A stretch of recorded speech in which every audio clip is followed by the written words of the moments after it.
Bien, bonjour à tous. Merci de votre présence. Alors rapidement, je vais me présenter. Je m'appelle Johar Dramsi. Donc je travaille dans le secteur du luxe depuis une dizaine d'années déjà. J'ai évolué dans différents secteurs, notamment la mode, l'accessoire et l'horlogerie et la joaillerie. Et il y a environ 4-5 ans de ça, j'ai décidé de me passer du côté entrepreneuriat et j'ai développé deux entreprises. Une marque de bijoux que je développe depuis 4 ans avec des fournisseurs indiens et un service de conseil où j'accompagne des entrepreneurs et des entreprises qui souhaitent refonter un petit peu leur stratégie opérationnelle et d'organisation, toujours autour de cette thématique du luxe. Et c'est vrai que j'ai décidé d'intervenir aussi aujourd'hui. J'ai été invité très généreusement par Monsieur Gates pour vous parler un petit peu de ce secteur-là qui est très très intéressant, du moins quand on est un petit peu intéressé par ces choses-là. Clairement, c'est vrai qu'on a une énorme problématique à ce niveau-là. Alors c'est vrai qu'on commence avec un tout petit peu de retard, donc je vais peut-être essayer de parler un petit peu moins vite que d'habitude.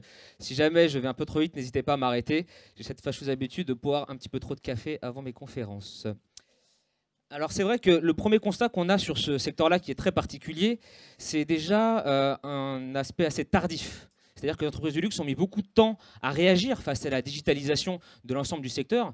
Moi, c'est vrai qu'en 2012, quand je commençais à m'interroger sur ces problématiques-là, les entreprises du luxe n'avaient très très peu de sites internet et aucun site e-commerce, aucun site marchand. Et c'est vrai qu'il a fallu attendre une certaine forme de crise, notamment la chute du marché chinois, avec un délaissement un petit peu de la clientèle traditionnelle sur les axes de boutiques traditionnelles, pour commencer à avoir une nouvelle façon de penser la digitalisation. Et surtout, une nouvelle forme d'expérimentation où la clientèle traditionnelle ne souhaitait plus acquérir du bien, mais vivre de l'expérience. Et c'est vrai que vivre de l'expérience, c'est lié à l'émotion. Qui dit émotion, dit entreprise du luxe. Là encore, c'est vrai que cette problématique-là est très très longue. Je vais essayer de me focaliser aujourd'hui sur certains points, être assez bref, mais bien évidemment, vous aurez mes contacts par la suite afin de me contacter pour échanger à ce propos-là. Mais c'est vrai que la stratégie digitale des maisons de luxe, c'est très long, ça prend beaucoup de phases. Et je vais essayer de résumer aujourd'hui en une vingtaine de slides, donc à peu près 20 minutes, pour essayer de focaliser là-dessus. Alors c'est vrai que le premier point qui est excessivement important, c'est bien sûr l'approche omnicanale. Lorsqu'on parle d'approche omnicanale, vous le savez tous, hein, vous travaillez tous dans ce secteur-là, l'entreprise du luxe a une phase assez intéressante. Tout d'abord sur la gestion entre ces différents supports, ces différents canaux de distribution. Lorsqu'on parle de sites marchands, les premiers vraiment s'y être intéressants, on pourrait évoquer notamment la maison Cartier, mais c'est bien sûr grâce au groupe Richemont. Alors, si vous le savez, le groupe Richemont a acquéri le groupe Yoox Net-à-Porter. Et bien évidemment, Net-à-Porter, c'est un canal de distribution excessivement important pour les entreprises du luxe. Et le fait d'acquérir cette phase de distribution était très importante pour Richemont. Alors bien sûr, sur l'aspect distributeur, qui est qu'on considère comme un revendeur au final, on n'a pas du tout les mêmes approches et les mêmes techniques. Alors c'est vrai que je ne vais pas me focaliser sur les revendeurs, je vais plus me focaliser sur la stratégie en interne, qu'est-ce qu'on peut apporter sur son site internet, comment on peut intégrer l'UX et l'UI sur ces éléments-là. Et bien évidemment, cette approche omnicanale fait que sur un site internet, ou marchand ou non, hein, bien sûr, ça va être de faire une gestion polymorphe de la distribution. Alors bien évidemment, sur un site internet, on va parler de tunnel de vente. Vous le savez très bien, comment on peut évoluer ces choses-là. Comment en 3 clics, je peux faire vivre une expérience, remplacer un conseil de vente. Je ne sais pas si vous avez peut-être fait l'expérience d'acheter un produit luxe en boutique. C'est vrai qu'il y a tout un cérémonial. Lorsqu'on va par exemple sur la maison Cartier, vous avez 52 étapes avant de valider l'achat, de loquer et de repartir avec un sac Cartier. Et justement, on essaie de réinventer aussi aujourd'hui ces techniques en boutique, en apportant le digital en boutique et en essayant de faire vivre une expérience un petit peu plus digitale. C'est vrai que dans mon secteur, l'horlogerie et la joaillerie, il y a une énorme entreprise qui s'appelle bien évidemment Boucheron, premier distributeur sur la place Vendôme, qui est en train de refonter sa boutique. Et si vous avez eu l'occasion de visiter, c'était l'été dernier, l'exposition Vendorama. C'était une exposition assez intéressante au Musée de la Monnaie que Boucheron avait organisée et qui prévalait un petit peu la future expérience digitale. C'est-à-dire qu'on va mettre en place des hologrammes, on va mettre en place des expériences digitales avec le téléphone portable, avec des outils connectés, afin de proposer quelque chose de supplémentaire. Et bien sûr, l'autre voie, l'autre accès, c'est bien évidemment la formation auprès des équipes de vente et de leur apporter les outils nécessaires à la mise en expérience, bien évidemment, au sein de la boutique. Donc c'est vrai qu'il y a différentes approches. L'approche site marchand, l'approche connexion avec le revendeur et l'approche directement en boutique. Alors si on s'intéresse un petit peu plus sur l'aspect des médias, c'est vrai qu'il est excessivement important de gérer sa présence. Alors bien évidemment, le plan média, c'est traditionnel. On va avoir les 4 sources de médias principaux. Bien évidemment, sur les sources payantes, et je suppose que vous allez avoir des conférences à ce propos-là, c'est vrai que par rapport à 5 ou 6, 7 ans, les stratégies ont radicalement changé. Et bien évidemment, au-delà du prix par clic qui a excessivement augmenté, moi quand j'ai commencé, un clic, ça s'achetait 5, 6 centimes. Aujourd'hui, on parle de 2, 3, 6 euros. C'est quand même radicalement différent. Bien évidemment, la concurrence fait que. L'aspect qui est véritablement intéressant, c'est de se focaliser sur le shared media et le owned media. Alors bien évidemment, on va jouer sur 2 phases. Les contenus que je vais générer en tant que marque et les contenus que je vais demander à mes utilisateurs, à ma communauté d'impliquer. Les contenus générés par les utilisateurs. Alors bien évidemment, on va essayer de voir ça ensemble. Alors bien évidemment, lorsqu'on construit un plan média, on doit prendre en considération l'ensemble de ces points-là, mais c'est vrai que certains points sont beaucoup plus importants que d'autres. Et j'en viens bien évidemment à une forme de stratégie. Alors là, je vous l'ai mis véritablement en version simplifiée. Clairement, ce qu'on va faire est ce qu'on appelle la stratégie de contenu. Alors je ne sais pas si certains sont familiers avec cette notion-là. Concrètement, on va avoir cette forme de disque, c'est un cycle qui se renouvelle en 7 étapes, où bien évidemment, je vais développer ma stratégie selon les besoins et selon l'évolution de mon marché. Et bien évidemment, la part la plus importante, c'est la création de contenu, ce que vous voyez en étape 3. Alors bien évidemment, c'est tout un cheminement qui se fait avec une partie d'analyse, une redéfinition des objectifs, une implantation de stratégie et bien évidemment une création de contenu. Alors de la création de contenu, on va en voir différents types, mais c'est vrai que les principales, et surtout lorsqu'on parle d'émotion, c'est le contenu inspirationnel. Lorsque je parle de contenu inspirationnel, c'est-à-dire que je vais mettre en scène mes produits, mes services, mon univers, afin de vous donner l'impression et l'envie d'appartenir à cet univers-là. Si on prend une communication, je vais rester encore focalisé sur Cartier, à mon sens, en termes de stratégie de contenu, la maison Cartier est une référence. Alors bien sûr, vous avez tous vu l'Odyssée de Cartier, qui est une exception sur le contenu média vidéo. Bien évidemment, si vous passez un petit peu de temps sur sa chaîne YouTube ou sur l'ensemble de ses axes de communication, vous allez voir une stratégie qui est excessivement bien définie. De par les contenus qu'elle réalise, vidéos, photos, prints et autres, et bien évidemment sur l'implication de la clientèle. Et donc on va se focaliser sur les 2 dernières collections où il y a eu beaucoup de publicité, Justin Clou dans la joaillerie et Santos sur l'horlogerie. Bien évidemment, lorsqu'on voit ce qui est évoqué dans ces axes-là, comment j'arrive à animer l'émotion en valorisant des critères qui correspondent à l'univers de la maison. L'évasion, la liberté, le rêve. Et ça encore, sont des éléments qui sont très importants à mettre en place lorsque je suis une entreprise du luxe. Alors, autre point assez intéressant, alors c'est vrai que là, c'est une partie de mon process de fabrication, où clairement, on va se focaliser sur l'expérience et l'interface. Alors, bien évidemment, lorsqu'on parle de stratégie UX et UI, c'est très technique. Je ne sais pas si certains d'entre vous sont plus focalisés techniques ou plus dans la version stratégique, mais clairement, c'est une donnée qui est excessivement importante à retenir. Si on devait résumer ça en 4 points, on va avoir, alors vous le savez tous, notre cerveau est distingué en 2 parties, le cerveau rationnel et le cerveau émotionnel. Alors si vous avez bien suivi ce que je vous ai dit sur le précédent slide, ce qui est important pour le luxe, c'est l'émotion. Donc c'est vrai que la partie droite, toute la partie émotion, toute l'interface de mon site internet va être excessivement importante, à savoir le contenu visuel, le contenu photo, le contenu vidéo, comment je vais justement vous faire cette source d'inspiration sur mes produits. Et à l'inverse, la partie rationnelle va plus être focalisée sur le texte, sur le descriptif produit, sur les arguments de vente.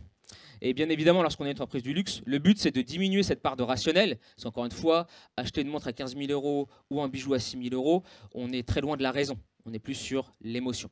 Et encore une fois, comme je vous l'ai dit, l'expérience boutique valorise cette émotion-là. Il est très important que la digitalisation se reprenne sur ce point-là. Et l'autre axe, l'axe vertical, on va avoir 2 objectifs. L'objectif de se faire connaître ou l'objectif de vendre. Alors bien évidemment, en fonction du positionnement qu'on va avoir, est-ce que je vais plus être émotionnel ou rationnel? Est-ce que je vais plus être un objectif de me faire connaître ou de vendre? Je vais avoir des leviers à actionner qui vont être radicalement différents. Et concrètement, on va distinguer 4 typologies de stratégies. La stratégie d'éducation, où je vais essayer justement de vous éduquer à utiliser mes produits. On pourrait citer par exemple la cosmétique, où vous allez avoir des tutoriels qui vont être faits avec des blogueurs par exemple. Il va y avoir le contenu d'amusement, où je vais chercher justement à développer une expérience beaucoup plus fun.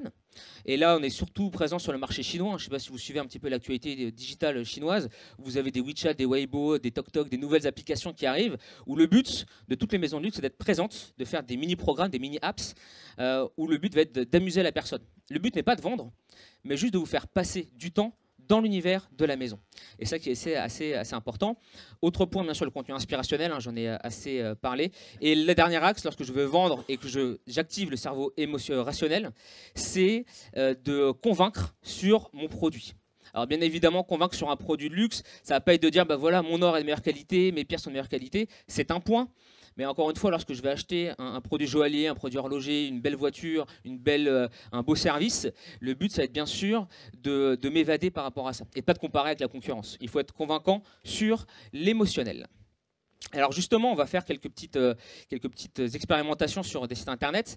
Alors le premier qui est assez intéressant, c'est Bulgari. Alors Bulgari, il y a un grand orfèvre gréco-romain qui s'inspire d'un énorme univers tutti-frutti. Alors c'est vrai qu'il a été en revirement de stratégie depuis 2013, c'est Jean-Christophe Babin, ancien Montaguer, qui a pris la direction. Et c'est vrai qu'au-delà de la stratégie produit, lorsqu'on regarde leur stratégie digitale, elle est excessivement efficace. 2016, 2017 et premier semestre 2018, c'est une des rares entreprises à avoir une croissance à 2 chiffres. Que ce soit sur les produits maroquinerie, parfumerie, qui sont des axes de diversification, ou les axes principaux que sont la joaillerie et l'horlogerie. Alors quand on regarde un petit peu leur site internet, vous allez voir justement en page d'introduction, donc sur le landing page, l'introduction à un univers. Et lorsqu'on voit, quand on va descendre un petit peu, ce contenu-là, on n'a pas l'impression d'être sur un site internet classique de vente de produits de luxe. On est plus proche d'un contenu inspirationnel à la Instagram, où je vais vous mettre en scène le produit. On est très loin justement de cette fameuse photo fond blanc où je vais juste présenter le produit avec sa valeur, sa capacité technique. Là, je vous donne l'impression, je vous donne l'envie de partager ce contenu et je vous donne l'envie justement d'aller explorer ces effets-là. Et un petit peu comme énormément de sites internet, hein, le KPI principal, qu'on soit dans le luxe ou non, c'est le temps passé sur le site internet. Et bien évidemment, plus j'ai de contenu de ce type-là, plus j'ai de contenu inspirationnel, plus je vais passer de temps sur le site internet en question. Autre point, bien sûr, c'est présenter ses collections. Et là, on va se conserver dans le groupe LVMH avec la maison Dior, qui, à mon sens, est un des meilleurs exemples de présentation sur la typologie de collection. Alors bien sûr, l'objectif, une fois que j'arrive sur la landing page, j'ai une photo qui m'inspire, hop, je clique sur la collection. Et lorsqu'on voit sur ces présentations-là, là on est notamment sur la collection privée, des très beaux parfums de la maison Dior, où justement on va, au-delà de simplement montrer le produit et donner des compétences techniques, on va raconter l'histoire, l'esprit de la collection. On va vous donner les sources d'inspiration. On va vous mettre même en vidéo tout un storytelling. On va vous parler du nez, on va vous parler d'inspiration. Bref, le but est d'offrir du contenu beaucoup plus riche, beaucoup plus inscrit qu'une simple démarche de description produit. Alors là, c'est vrai que sur le parfum, c'est plus facile. Lorsqu'on est sur un produit mode, ça peut être un peu compliqué. Et là, c'est vrai que si on compare à un Gucci, par exemple, ou à un Saint Laurent qui sont sur le même segment, on voit justement que Dior arrive à se distinguer par plusieurs éléments. Déjà, la mise en scène du look, photon à peu près fond blanc, on voit déjà une petite problématique. Hein. Même quand on s'appelle Dior, on a quand même des problèmes sur son site internet. Donc bien évidemment, si vous en rencontrez, c'est normal. Alors justement, là où c'est intéressant, c'est que sur la banner, on pourrait travailler un petit peu, mais c'est sur la présentation costume et smoking. Quelle est la différenciation de la confection Dior? Et derrière, bien évidemment, des vidéos où je vais présenter le savoir-faire, les métiers d'art, les matières premières, les sources d'inspiration, etc., etc. Du coup, là, on a un très bon exemple de rationnel et d'émotionnel. Dans le rationnel, je vous présente le texte, je vous présente les compétences clairement caractéristiques de la collection. Et du contenu inspirationnel, où je vais voir le produit porté, je vais voir ses sources d'inspiration, et bien évidemment, je vais voir tout le savoir-faire qui est autour, parce que c'est bien évidemment la base d'un produit de luxe. Autre point, bien évidemment, présenter ses produits, c'est le dernier axe, avant bien sûr de valider son panier d'achat. Alors c'est vrai que j'ai placé le produit Apple, parce que c'est vrai que c'est le maître absolu sur la présentation produit, et ça a été le premier à avoir ce qu'on appelle le one-page scrolling, où vous allez avoir, tout en descendant, ces implications qui vont arriver, des animations qui vont arriver en temps réel. Ça demande beaucoup d'énergie, beaucoup de kilo-octets à charger, du coup il faut avoir un bon centre derrière, mais c'est vrai que c'est un très très bon exemple. Et dans l'entreprise du luxe, alors c'est vrai que j'ai choisi un produit assez intéressant, non pas de par sa qualité esthétique, mais de par sa présentation. Et comment, en un simple bandeau, j'arrive à regrouper le maximum d'informations possible. Alors ça, lorsqu'on voit le header, on a un menu déroulant qui est plutôt bien fait, qui me permet de revisiter très facilement les axes, mais surtout sur la partie pris, la gestion de la photo par rapport au texte. J'ai 80% de photos. Alors bien évidemment, sur un contenu inspirationnel comme celui-ci, c'est essentiel, avec un mini diaporama plus un gros plan sur la communication, et un petit 20% sur le texte qui me permet de découvrir et de savoir pourquoi un corset de la maison Obad vaut 200 €. Encore une fois, c'est une forme de justification. Donc au-delà de la source d'inspiration visuelle, je peux apporter un peu plus de texte. Donc normalement, une fois qu'on a fait ce déroulé-là, à la fin, on doit ajouter au panier et cliquer pour l'achat, bien évidemment. Alors c'est vrai que quand on continue un petit peu dans cette exploration-là, on parle de cosmétiques, et c'est vrai que Mac, c'est un très bon exemple, même s'il n'est pas forcément positionné dans le segment luxe. Lorsqu'on voit sa façon de gérer ses produits, c'est très intéressant. Et alors je parlais de tout à l'heure de contenu généré par l'utilisateur, c'est un très bon exemple. Déjà, par rapport au contenu photo-texte, encore une fois, cet équilibre UX-UI. La partie visuelle est excessivement importante. En plus, là, on parle de make-up, donc on parle justement de texture, de matière, de coloration. Et c'est vrai que le fait d'avoir le produit lâché comme un pot de peinture, c'est très intéressant. Ça peut être vu comme une forme d'esthétisme un peu limitée, mais au moins, on peut véritablement voir la matière. Également, justement, les reviews, donc les tests que je peux faire par la clientèle, et du coup, cette transparence que je propose également à mes clients. Mais lorsqu'on continue un peu, et c'est là où ça devient intéressant, 2 points très intéressants. Faire du contenu généré par l'utilisateur, donc on peut voir justement des façons de porter le produit. Alors bien sûr, je vous le conçois, c'est très particulier. Des lèvres violettes ouvertes, ça ne se porte pas n'importe où. Mais encore une fois, ce qui est intéressant, c'est la valorisation de ma communauté. Là, en faisant ça, qu'est-ce que réalise Mac? Ça provoque l'envie et la volonté derrière de toute ma communauté de participer. Et du coup, derrière, sur Instagram, Twitter, Facebook et autres, je vais avoir énormément de contenu généré par l'utilisateur. Ça me fait du print, de la vidéo gratuite que je peux exploiter dans toute ma communication. Et là encore, c'est un point très important lorsqu'on arrive à ce niveau-là. Et bien évidemment, les ventes complémentaires en cross-selling, excessivement importantes. On ne va pas aller sur un site pour acheter juste un rouge à lèvres à 15 $. On va pouvoir emmener sur un panier complet, parce que bien évidemment, on va vous afficher que par exemple, les frais de livraison seront moins chers à partir de 50 $. Et bien évidemment, le but est d'augmenter le panier final. Alors ça, encore une fois, c'est valable pour les segments haut de gamme, mais c'est valable sur l'ensemble des autres secteurs. Autre point assez important, l'intégration des services. Alors bien évidemment, lorsqu'on va dans une boutique de luxe, pourquoi on se distingue des autres concurrents? C'est la façon de vous accueillir, bien sûr, mais surtout les services annexes qu'on peut vous proposer. Alors je vous ai résumé assez rapidement certains des grands services que l'on peut proposer, qui sont intéressants à mettre en place, quel que soit votre positionnement. Tout d'abord, la personnalisation. Alors bien évidemment, c'est un axe qui perce depuis quelques années déjà, mais c'est vrai qu'aujourd'hui, on a les outils nécessaires et utiles pour réaliser cela.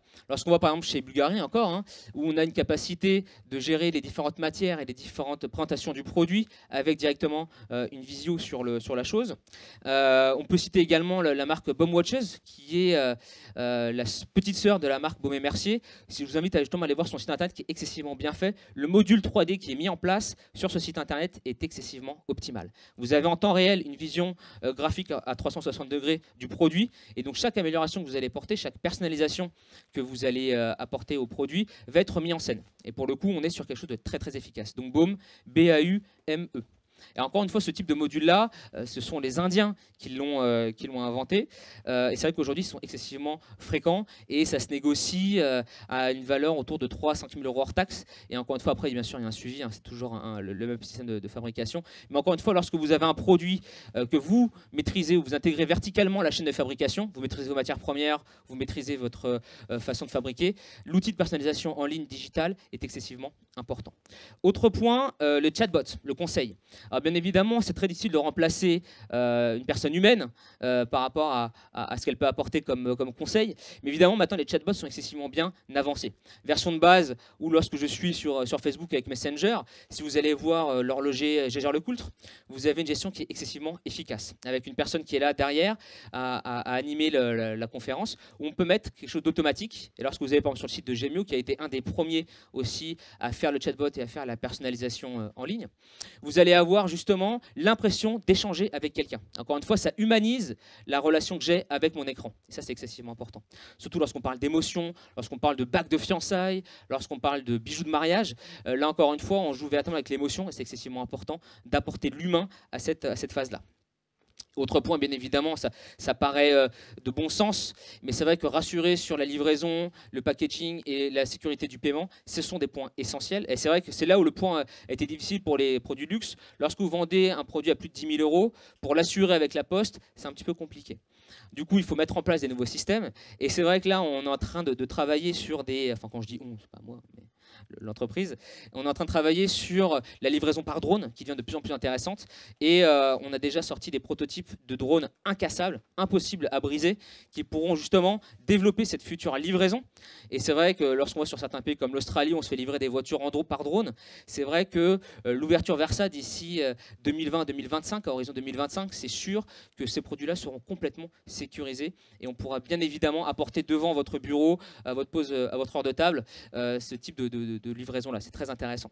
En termes de paiement sécurisé, alors c'est vrai que je ne vais pas trop m'étendre là-dessus, mais vous le savez très bien, tous ces axes qui sont excessivement importants, et surtout la possibilité d'avoir du choix. Et enfin, dernier point, la mesure de la satisfaction. C'est là le point aussi qui est le plus complexe à mettre en place. Comment je peux me permettre, lorsque je suis une maison de luxe, de jauger la qualité de mon service? Et envoyer un questionnaire, ça ne se fait plus, ça manque d'élégance, c'est pas assez orienté sur le positionnement.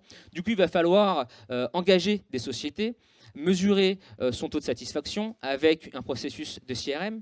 Et bien évidemment, vous allez avoir des outils comme Google qui vous permettent de jauger la qualité de votre page. Vous allez voir le temps de chargement, est-ce que votre qualité graphique est suffisante, est-ce que vos images ne sont pas trop grosses. Moi, c'est vrai que sur mon site internet, j'ai eu beaucoup de problèmes par rapport à ça, parce que lorsqu'on vend un contenu visuel, le fait d'avoir des vidéos de plus de 500 kilooctets, bah forcément, ça augmente le temps de chargement. Et dès qu'on dépasse les 2 secondes, on zappe. Et bien évidemment, l'utilisation mobile, c'est excessivement importante de penser sur ces différents horizons-là. Alors bien évidemment, pour finir, super, j'ai tenu parfaitement 20 minutes, c'est très bien.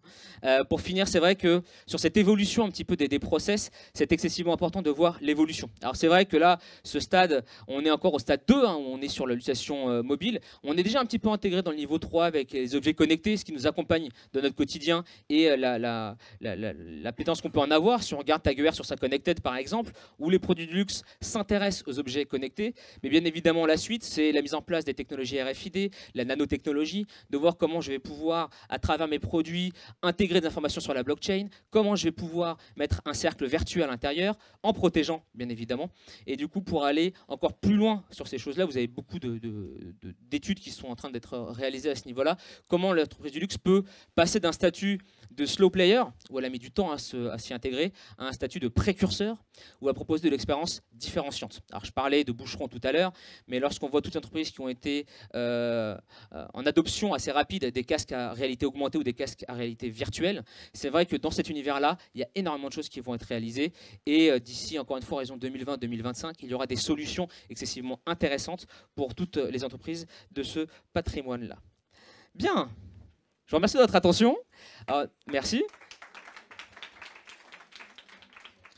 Alors j'ai été assez bref, hein, c'était le but, hein, 20 minutes serrées. N'hésitez pas si vous avez des questions, je vous laisse prendre mes contacts. Et d'ailleurs, si vous avez des questions tout de suite, hein, on peut en parler. Je dois laisser ma place d'ici 5-10 minutes, je pense, ça va, j'ai encore un peu de temps. Donc n'hésitez pas si vous avez des questions pour en parler tout de suite. Et comme ça, on peut directement échanger à ce propos.